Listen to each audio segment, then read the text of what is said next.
Hello everyone, good morning. আবারও চলে এসেছি নতুন একটি ভিডিও নিয়ে। তো আজ সকালটা খুবই সুন্দর রোদ উঠেছে, কিন্তু কাল রাত্রেবেলা প্রচণ্ড ঝড় হয়েছিল এখানে ওই 10:30টা নাগাদ। তো তার জন্য এখানে ব্যালকনিটা প্রচণ্ড নোংরা হয়ে আছে, ধুলোবালি পড়ে, তো এটা মুছতে হবে। তো আপনাদের কাদের কাদের ওই দিকে ঝড় বৃষ্টি হয়েছিল রাত্রে কালকে কমেন্টে জানাবেন। আর এখানে রাত্রে বাসনও পড়ে আছে, কাল রাত্রে কারেন্ট চলে গেছিলো, তার জন্য আর ধোয়া হয়নি, তো এগুলো তারপর ধুয়ে নিয়েছিলাম।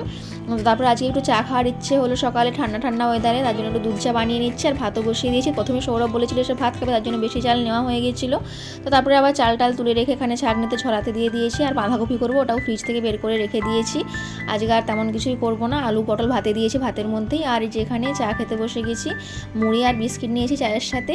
তারপরে বাঁধাকপি, আলু আর একটু মটর ছিল ভেজানো আগের থেকে, ওটা দিয়ে সেদ্ধ বসে করে নিচ্ছি আগে থেকে, তাহলে তরকারিটা করতে সুবিধা হবে, তাড়াতাড়ি হয়ে যাবে। আর মশলাটাও করে নিয়েছি এখানে, আদা জিরা ধনে দিয়ে আর শুকনো লঙ্কা দিয়ে একটা মশলা করে নিয়েছি।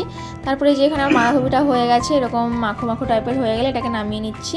তারপরে এই রান্নাঘরটার সমস্ত কিছু আমার গোছানো হয়ে গেছে, জল ভরা হয়ে গেছে, গ্যাসের ওভেন টোভেন এগুলো সবই আমার করা হয়ে গেছে। তারপরে ঝাঁট দিয়ে দেবো। তো ঝাঁটটার দেওয়ার পরে একটু মুছিয়ে নেবো, কারণ আজকে শনিবার আছে, পুজো টুজো দিতে হবে, তার জন্য মুছে নিলাম।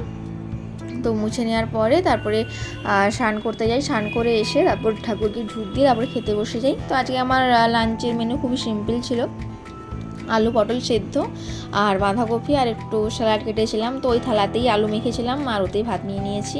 তারপরে বিকেলে একটু বেদানা পড়েছিল ফ্রিজ অনেকদিন ধরে, ওটা খেয়ে নিলাম। তারপর সৌরভ এসে যেখানে মুড়ি খাচ্ছে, ও সারাদিন কিছুই খায়নি, ভাত খায়নি, তো নিরামিষ পাইনি বলে বাইরে। তারপরে যে এখানে মোমো এনেছিল সৌরভ সন্ধ্যাবেলা, একটা ভেজ মোমো, ওটা খেয়ে নিই। তারপর রাত্রেবেলা রান্না করি ভাত। তো আজকে একটু সয়াবিনের ঝোল করেছিলাম, বাঁধাকপিতে ছিলই আর মিষ্টি এনেছিল। তো আজকের ভিডিওটি এই পর্যন্তই।